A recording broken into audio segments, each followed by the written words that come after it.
C'est avec beaucoup de plaisir que je reviens encore, amis fidèles téléspectateurs, vous qui nous regardez de partout dans le monde entier. Merci Nabino parce que vous avez choisi la RTG à la télé Passion pour vous informer par rapport à ce programme.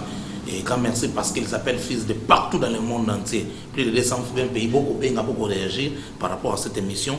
Et pourquoi pas, Ngaï Moutou, la présente émission, rien à dire. Et grand merci à celui qui a assuré la réalisation de cette émission qui n'est autre que Patrick HD Iwewe. On a la solo, l'original. Exactement, mais c'est également aussi à Steve Vita, où il y a Igete Siwadio. Toi, on toujours. Les autres zones qui sont par rapport, il y a beaucoup de gens qui déjà à comprendre que noté. Et je ne can't les lots à élever sur maman tété parce que à obéta film on a bon kono ko la biso. Public tout le monde entier pour l'anda. Moi les lots d'abord pour tout bête les sous les lots. Ndenge za mo meseno maman tété zongi susu. Pona ko bakisa lisusu na batu nyonso bazokolandaka mokolo na baona balandi te pona tina ya maladie oyo ya bokono ya hémorroïde interne to hémorroïde externe na bandeko oyo bali kotungisama na kati na nzoto na bango pona bokono oyo ya maladie ya hémorroïde bakoki komona biso batafuka uma papa wemba kote lefuka uma boboka leziba tokoya lunda kalamite to sana biso tourner na biso ya lunda wana eza bozana lokapa fils maile manda chouva papi messi manda maseke jilindogi de événement pièce bomitungisa te prince de wa mwanza kongolo tozali koya mais c'est également aussi na ba sécurité no sobo za kana donc l'eau sécurité alors maman tete tozana elanga lobili kamo très capital dans mon temps ba mon ba tenir to lati on comprendre que notre Irene Kabedi aina bateni na to na elanga yango pe kutu na yeso mbango parce que balobi na elanga nde place ba fête sala mara mingi na elanga mais o sala fête ndenge ni soko za na bokono o kokate justement ya moloko minga likambo to ba hémorroïde ba te bimsusu ba zo déformant azana hémorroïde te l'hémorroïde premier zaboui mais kana no ko yebisa biso na lwingala. Oui, tout ça n'a pas veine hémorroïdaire. Mais dans mon nini, et comme à malade, on a combo ya hémorroïde. Hémorroïde, isa nini. Tout ça, ça m'a mon sous. Nenge yango ezali wana, tangu olie biloko ya makasi, ozokoka kobimisa biloko wana te. Biloko wana ekangami yo. Oliaki biloko moko bakwanga, ekauka na pishu, osali penza dessert malamu te. Ya. Si vous avez un bloc, vous avez passé 2 jours, 3 jours, 4 jours. Vous avez un caca na toilette, vous avez forcé. Et fait wana ya forcer bongo et même rabiso pe na maladie wana. Et fait pe ya kovanda mingi ba motorisha na volant, to na cabinet ndenge to vandinga na yo boy. Ovandi banda tongo lelo, lobi lisusu ovandi banda tongo, metan ozolia ole kwanga to mapa ikauka. To linyo ekauka. Il nous répète là on a biloko na pondo mais on dit yango ekauka siko les liwana et comme on a problème wana aucun na toilette ozoko kobimisa salité o ezala kati ya libuna note tango forcer kara yango mbala moko ba venu wana misusu egumbami mususu akire kangami efe wana nde yango wana to bengi maladie ya hémorroïde. Batuni bazana musisa wana ko benga veine hémorroïde. Est-ce que ça ka biso ba noir to mutunu surtout on zambakela te mutunu so zambakela sana ngo mutunu so zambakela sana ngo ezali boy biso ba noir pana biso to mona atolia ka bien et papa jeune soko sali voyage OK na Europe au mona ke yo na Afrique olia ka bien. Africain baliaka po batonda te me baliaka po bakokisa nyonso na mesa. Donc bali ba blanc. Tant bazolia azana fruit. Azana biloko o ezake tiya ko ikokene ko sala toilette ya makasi te. Ndenge batandi mesa ya midi. Biloko ana nyonso eza sur place. O menga musika. Pona na tunagonde mwana. O tuninga bongo po lingolo barke. Pona ni ba mindele babela kangote. Na kenelano. Po yo lobi déjà ma rolia tundimi. Et le bim ma ondima pour moi ça te tolia ka te biso tolia ka te toliaka bien toliaka mettre ko kisaka biloko ne voilà to kisaka te mama tete tant to kota na ba signe na ba symptômes o komona ke o kolobela ba chauffeur ça veut dire que na pote pe ba na chauffeur bazali o longola moto a o longola o grand car ba koli a o longola peut-être des Allemands ti na ba frontière ndenge za sala tant to kotuna o kolobela ba pasteur na pote to kotala des éminents pasteurs o bazo ko ganga pona kote ya lelo banzambe ndenge moto na nzambe prophète Nkire Ben Fernando atia biso ya H ekina aganga kape tango otokoya okoyela donc soki to kena niveau fete mondele kuto asala kape fete siko na ba signe oyo pona nini kaka hémorroïde ngo kaka plus na biso batu ya africain qui pas mingi pas ndele ya on ça mais or il y a des signes il y a des travaux oyo biso to sala et les blancs c'est en fond biso to liaka bien te tozolia tozokokisa biloko esengeli tolia ndenge esengeli na nzoto te yango ndeli comme na olobati mundele azane spécialité mais ayebi ke mutu jamais akoyo komela ti ndenge to lobi na portugais chat na tongo mama musu asali chat pesi bana tongai na sali chat pona mela ezakaka makasa ya ti ya rouge ndeka to chaka ofungoli pakoti wana na te na zui sukali na te na zui lipa est-ce que mundela ko déjeuner ndengwana mundela au déjeuner bon te akotia biloko eko compagnie lipa wana na tina e akotia let atie Nesquik poto que dans musika te donc ça veut dire alimentation na passe donc nous les africains nous avons un problème d'alimentation le problème est ça te bande ko na biso o bazalaki awa na mboka oyo lelo bakena na mboka na mondelo na bakoma ko remplir ba conditions nyonso to oyo lobi ya kolia mais pourquoi ndeti lobi na monaki yo maladie moko ay congé awa pona matanga ya ndeko na ye mais abina na centre awa parce que to lobani azila ngo awa na ndenge to lobaki pepesa na katangola obe carrément auti na ngo kuna pas sala ba fête ndenge na ndenge azala nango déjà elelo ya le awa nde misi maladie makasi. Donc ça veut dire si je comprends bien akendaka nango azalaka nango mais senti ba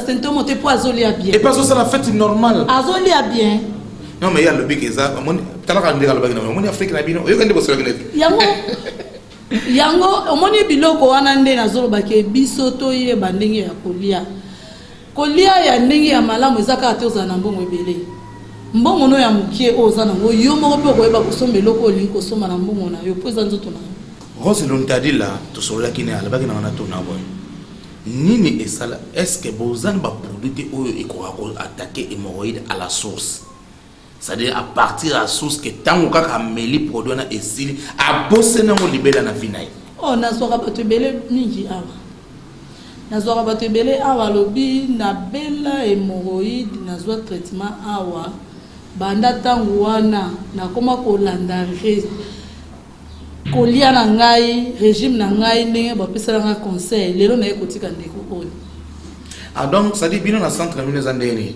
eza que soki mutu bino mo ha se rendre constat que abiki obanisi ko guider par rapport au régime alimentaire oui tango kaka yo aussi traitement awa tozala masolo oko ya penzo ye ozaka na fiche na yo na revoir numéro fiche na yo na tali kesha oyo pesaka ngai koyeba kosola na yo ça suivi à malade ezalaka nakoyeba kosola na yo moni ozali koyoka bo siko ezate siko salaka bo ezalaka bo liaka bo salaka bo moni mutu na sina zo pena mutu aye awa abina ye kotika ndeko na ngako ngana bika awa ça fait déjà une année na zo rakutu ki c'était menaza so na problème te matete c'est pas un secret de polichinelle na ninga yeba po bato bileta batalo santayibo batalo centenaire batalo ba display ba grand poète mère mais ça va donc les casser au service na ninga yeba ça un secret polichinelle te au cas où papa moko azana problème hémorroïde ya mama kila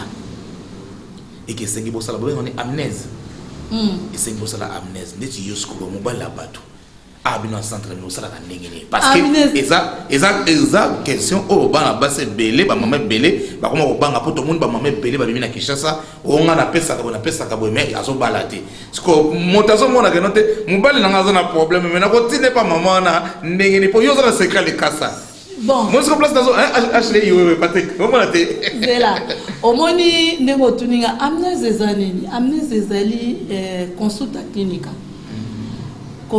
consulta clinique ezali ndenge tozosola na yo papa chinozo kaningeni papa jeni alobi na ngai mama tete nazosala bakazi ebele mama tete mutu ezobeta ngai so na vandile na hotel ma crampe kaninga na lokolo yango amnese nazana ke naka onga na nalo bakeno makila so somba na ye ndenge so pa ya ko yebisa ngai alobi na ngai bino lo bateke longola bilamba baluka na tala des grands centimètres comme ça amnese histoire tozolo banana tozo solola tangu ngai na koyoka oyo zolo balanga soki na moni ke makambo ebele olobi na ngai nyonso mususu eza ya hémorroïde mususu eza ya infection mususu eza ya ngala kolandisa mituna nazwi bon matete qu'est-ce que nazo répondre yo nazwi bon au moins tenir la tika la tika liboye eloko yo ngo la kisanga ke soki papa wana azobimisa musoma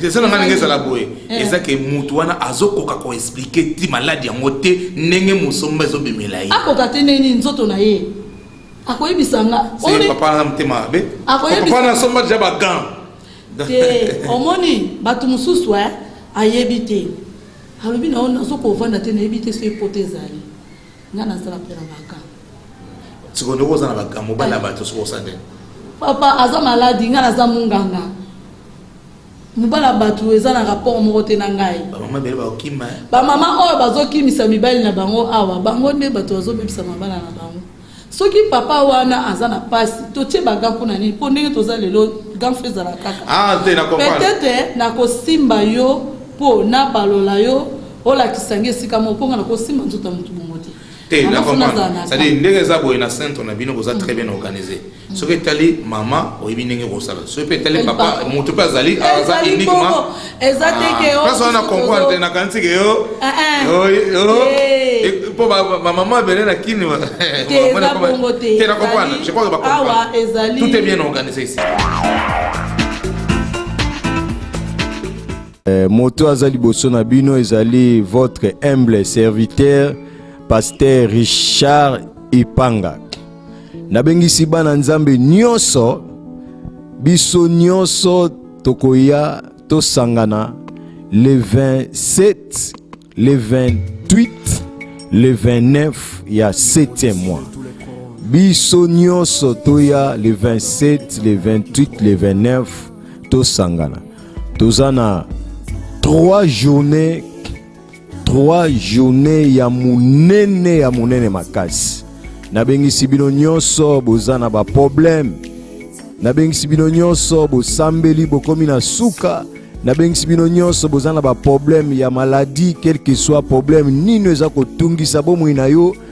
Biso nyonso tokima mbango le 27, le 28, le 29 toya biso nyonso. Angola a 18 provinces, bisika tout aux allées.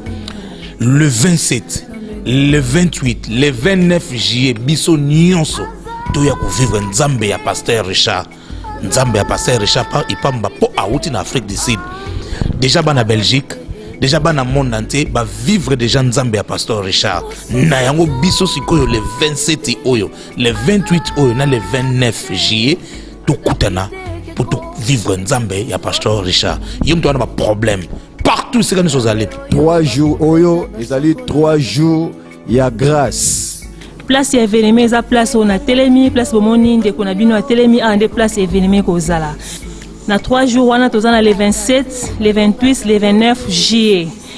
Loin des ans 18 provinces. Bino nyonso bozanga te pona Nzambe ko futa transport ko futa billet avion eza loko te pona ke ko saisir opportunité moko boye. Eza ra grâce. Nga nakozala yango bomoni déjà na ekoloba. Yo muto sambeli ozomona ke Nzamba tikio. Yo muto sambeli omonike partout babwakio. Nzambe oyo asalela ye ngolo lelo azala o azalelo yaka tokutana.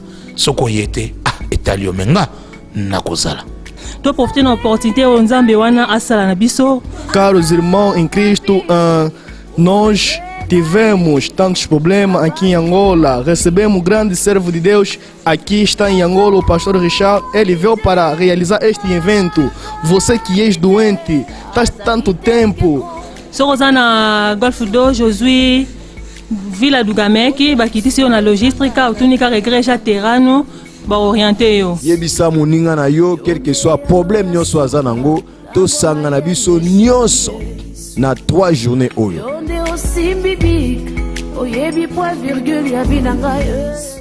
Nakutaki débat mo baza osala babige ye hémorroïde et yesi monene ye hémorroïde et condisi deux santé différentes ce ko bakaona na yeba donc wana na lingi o fungolango na niveau ni hémorroïde et condisa ka mutu na niveau ni hémorroïde comme si mutu monene moko bolokola bazo yebla sens na mote oyebi tolobaka hémorroïde mutu so aoya ebisio mutu ezobeta ngai naza na pesa kolia te po mutu azolia te oyo monene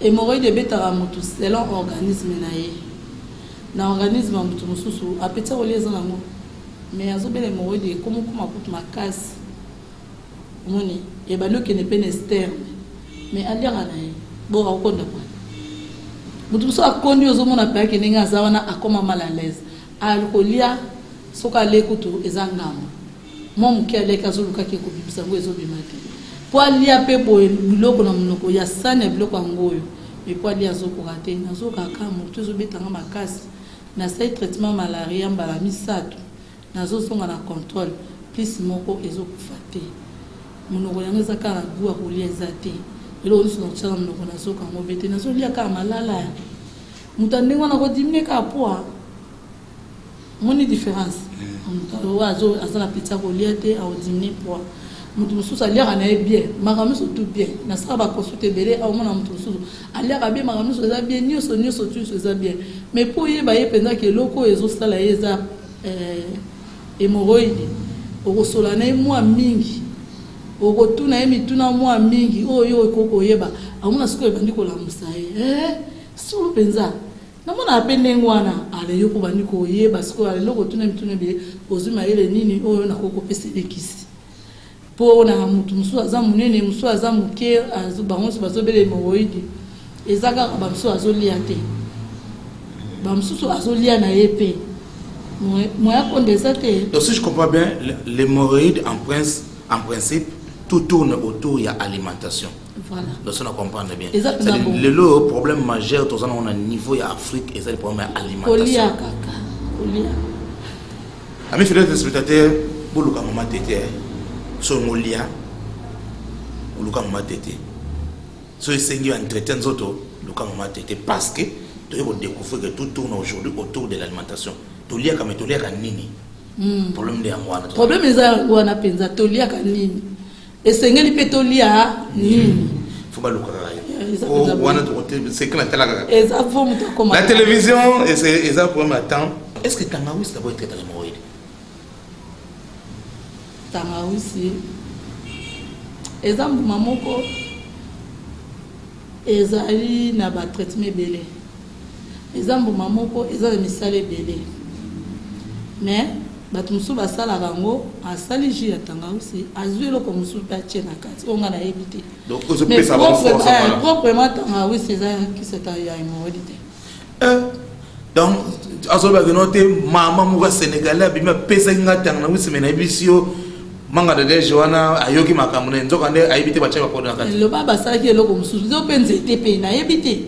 Donc produit suki nini na yebi te mais Tangawisi proprement eza ki se hémorroïde. Tout ke nakamoko bino ba mama tango lambela biso to mona biloko mosusu wa saisonner on a Tangawisi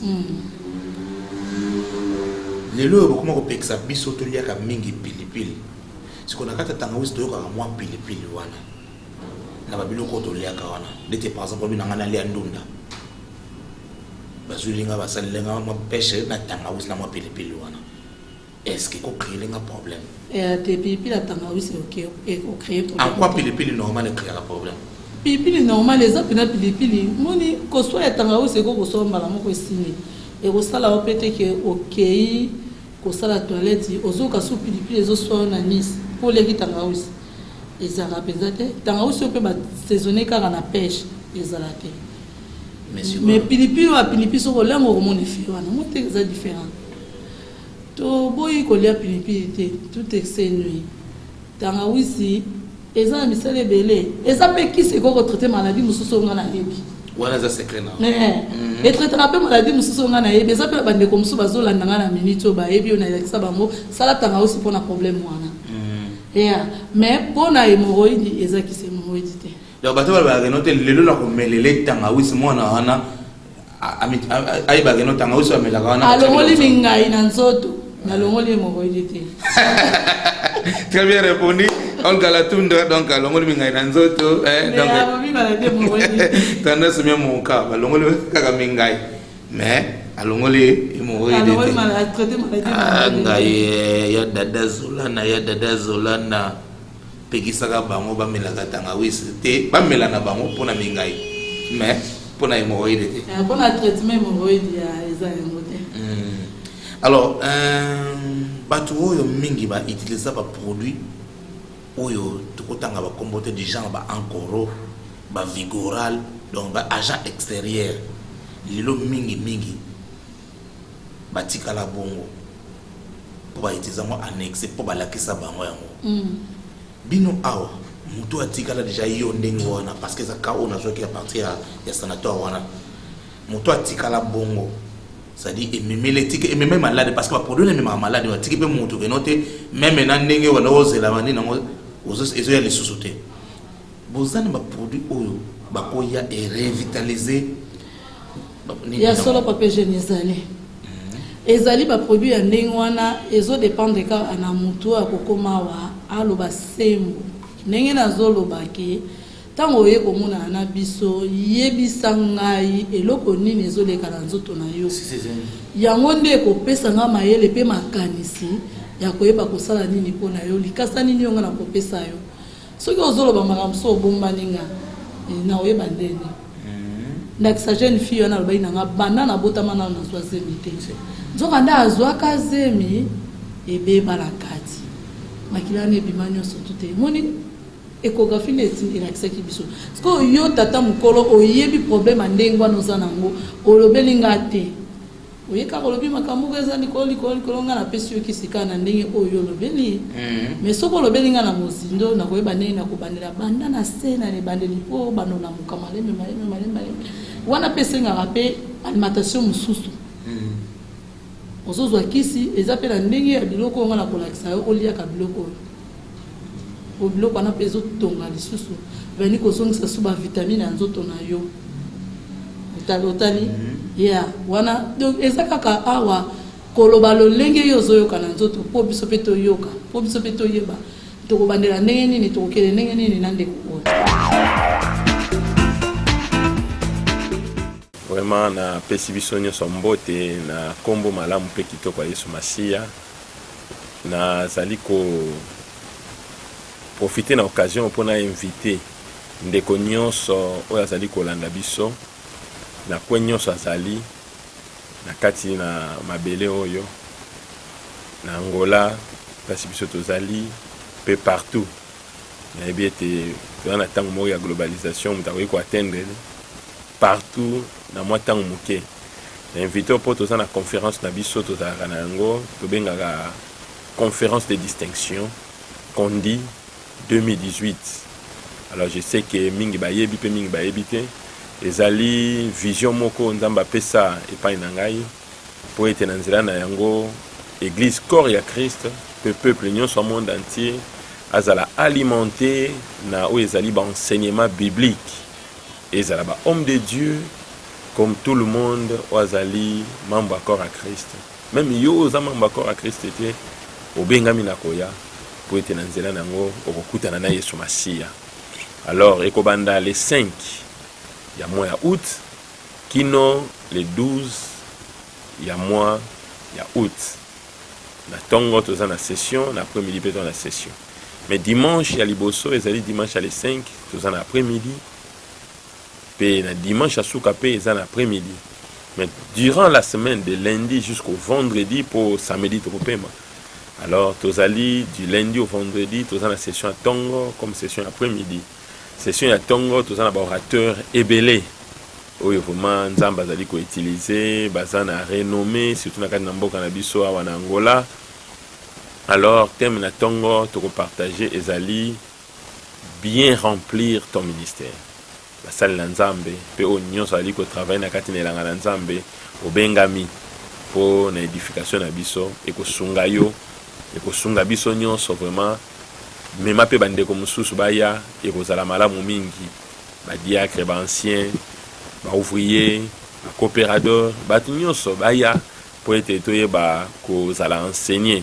Ezalaka malamu mingi toyokaka pe bandeko mosusu ke biso kaka tolobaka. Yango wana ngai prophète Jérémie Sikonda, visionnaire à Pierre Vivante en Angola, nazali ko invité biso po tozala a biso nyonso.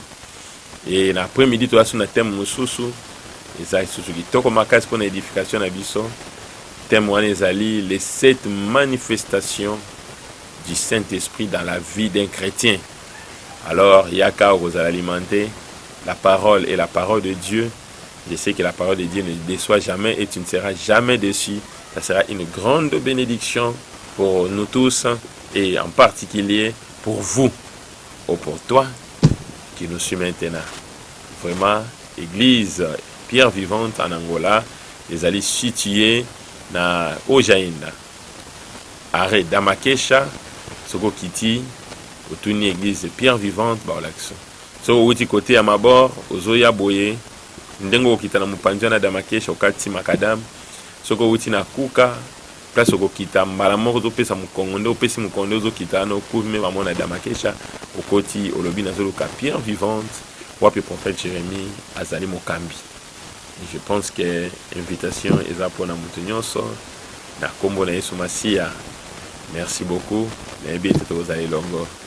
Présence na yo à la bénédiction pour nabiso, présence na biso et aux ala honneur pour nabiso, paix aux ala pour na kokumisa kombo na Yesu. Merci beaucoup. Que Dieu vous bénisse. Bye bye. Grand merci à Mandeko Bako soutenir biso. Grand merci à Mandeko Bako bien comme ça de partout dans le monde entier. Maman Teta Saliwana. Yaka na près d'offert comme tu nous as dit soko uti palanga okitino kaka na près d'offert benga na numéros affichés na bande ka ou ben tout na maman ba teka ba tombola le bandana ba ibi cento. Maman Teta tozali ko s'acheminer kota suka émission na biso. Mais ils ont ba cas épelé au lelo et créer ba problème na niveau ba foyer. Mingi comme on a été infidélité mingi ça on dit dans tout. Quand on mingi ezali par rapport ya ba maman oyo basana ba difficulté abimaka 4 heures azonga 12 heures et côté que na osala musala na ye place ko sube ezala kate azana kati na ye moko ou dia kumba maka asa lelo yo ekomi ko créer.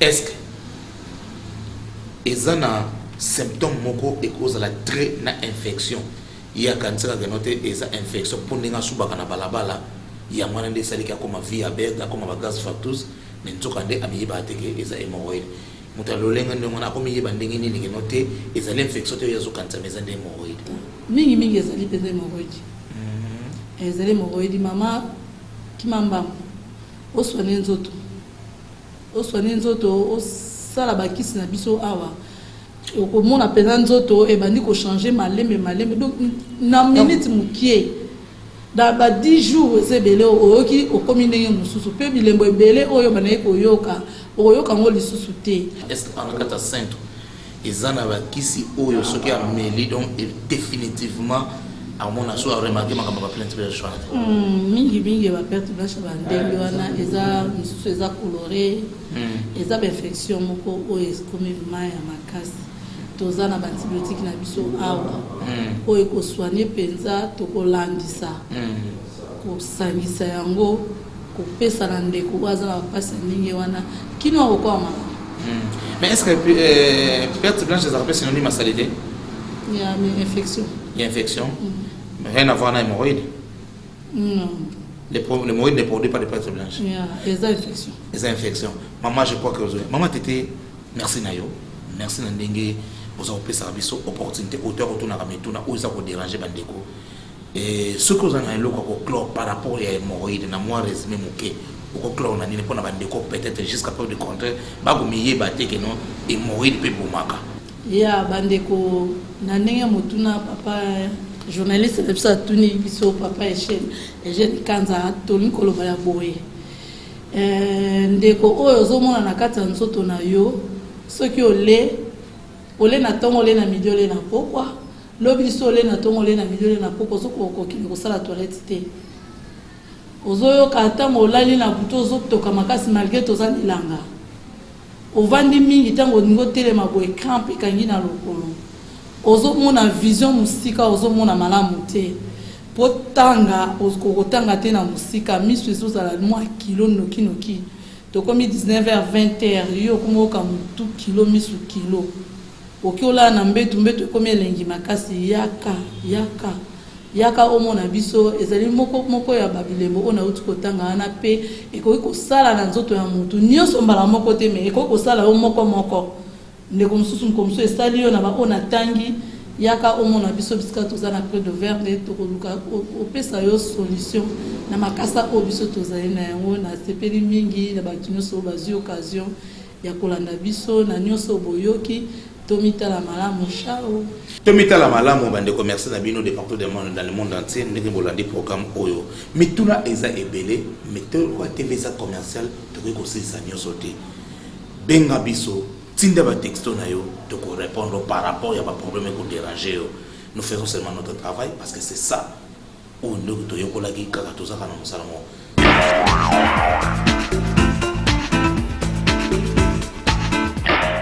C'est ça 44 mes frères téléspectateurs, vous qui nous regardez de partout dans le monde entier, nous sommes là sur la RTG à la télé Passion, une seule émission plus c'est ça 44 avec Eugène Kanza.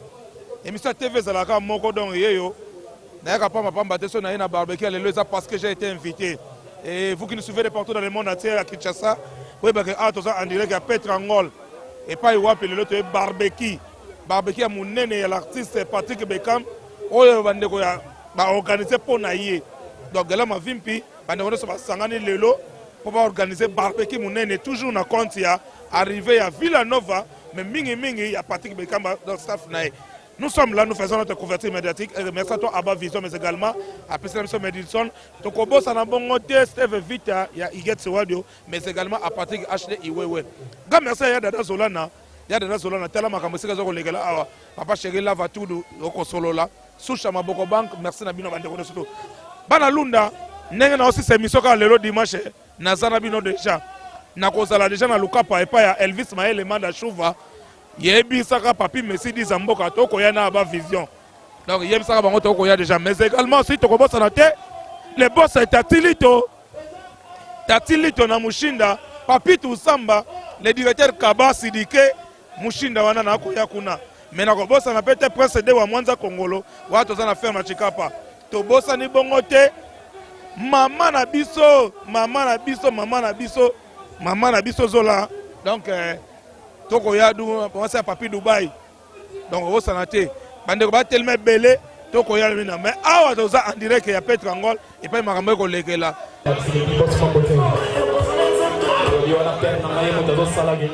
kela ma vimpi yeyo l'homme en question l'international to za na awa bonoti papa bonoti kelo mambo yo ebite tolo to benga ngoni sans présence artiste. Mais on confirmait que l'élo il fallait qu'un événement ça. Nous avons reporté mais on a qu'il y a qu'un événement ça. Et puis la moitié est total réussite. D'abord félicitations. Merci beaucoup. Alors, on connaît sa stratégie est nini parce que l'artiste n'était pas là. Bah il était, mais il a préféré qu'à avec ça. Stratégie ça ni. Bon stratégie là on sola. On est publicité avant. Avant il était fort avec ça là. On a l'on on besoin. Voilà casquette, voilà casenda, voilà patron bazar donc derrière ko sola bena ba ya tomoni na bolingo ya tsama Patrick Beckham na Villanova ya mo tout bazar vraiment ya wana. Alors c'est pour le plaisir ya Mazozo, moi c'est Papi Dubaï. Donc tozana leader a on est là bagi leader G3 à qui nous sommes bonne nuit. Ouais bonne nuit. Tout le monde a na mabele na biso bato na mabele na yo mais to kuti na kati ya barbecue oyo eza organisé a na compte ya orchestre Villanova. To koyeba nan ba impression ezana nini? Non, biloko boye eza bien pour moni Gelor ma VIP international masalanga pena donc yep na pesa invitation na yawa. Donc nous sommes là avec Guilherme de Pentacle, à qui nous disons bonheur de Guilherme. Bonheur, c'est Jeune Kanza. Les étonnants de Fabricas. Ouais, les étonnants de Fabricas, maestro. Bon. Hein, à la part de Guilherme de Pentacle et de Potomoné magique.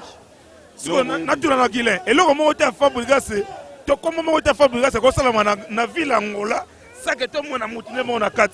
Il faut deux salades. Tous salades déjà pour il faut deux salades. Jamais elle aura Fabricas que ça m'a deux salades. C'est ça des mystiques. Bon, que pendant que c'est là, tu es allé. Pour ça, vous avez senti tellement, vous avez mon avis, vous avez là. Maman bandi, ngaye. Guilherme de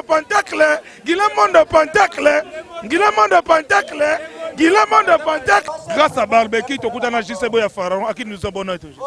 Bonheur. Très bien habillé. Hein? Merci. Giseboya Pharaon, Makambo et Salamana Nouté, Namoka Petre Angol, tout le monde a un artiste, tout le monde a un bande de mais quand ça la Barbecue, artiste, c'est moi qui na cadre de caractère, le qui tombe la sous le terroir, ni Yokoloba. Bon. Mingo le besate journal lelo ya journée mo boye to bongsa on ndenge to bongsa kango esenga fait les gaboye malgré Fabricas a été to comprendre po eza makambo to reconnaître mutna biso te to sala na eto ebi ke sa e ba mise pena moi passe ba ya kotoyo to comprendre ndenge je kendeli yo kamera muneza la ka ezaka transport o ezaka ma transport Giseboya Fararo.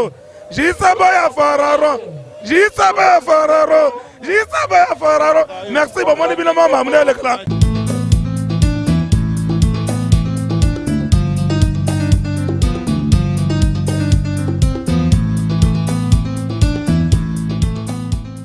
Aqui é o local onde nós recebemos os clientes, praticamente onde estamos a ver aqui é o documento como uma ficha. Assinamos antes de chegar para o laboratório, passando aqui assinando e dar os seus dados. É isso que eu faço aqui. Nós ali farmácia. Ah, do telagate. Que se precisa salar é bien. Malade não só é aqui senão. O alingi que abika. O alingi as organizações faia a Papa João.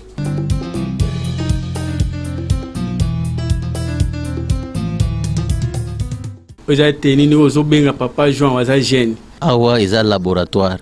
O esika oyo balamba kisi. Mutu alamba kisi precisa ndingai. Eu vim aqui para fazer o tratamento de curativo. É um curativo que já venho a escutar há muito tempo. Então vim mesmo que para ver se consigo consultar esse curativo.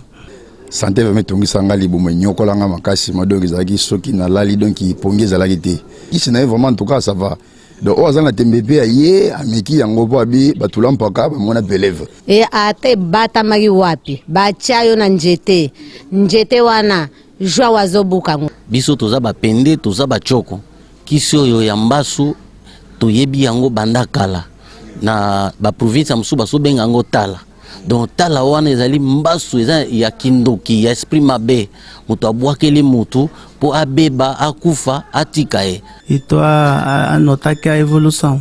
Ngana traité na kindoki te, ngana traité sur likasa na nzete. Nzete wana na likasa mutu alakisa ya koko na ngai. Mayelo eza na mutu, eya mutu mususu te avo traité mbasu. Bazo utalunda ka funfu saurimu, bazo ya awa pona sista bango mbasu. Siko batu mususu, kiso bazo tia eza yango te. Siko eza yanga métier o koko alakisinga banda bomwana. Banda 10 ans avant de sala bukoko nazo traité au moisi ozwa batonga ya ndenge nini o milangi koto na libumu soko aweza solution o thrombose ozwa thrombose ya ndenge nini otelemaka te soko awa eza solution nazo bikisa batu o moto eloko etelemaka te na peut faire traitement na une semaine na sengi boya ebele tradi pendo boyoka na Congo awaza Papa João ezangai donc nazo traité ba papa ba mama soki mwana no balese kindoki soki ai awa na kobimisa kindoki wana obimisa na kindoki te n'esprit o ya ndenge ni te na opese nzete na likasa na bulasha alie bokomona bino moko kindoki ibandi kobima.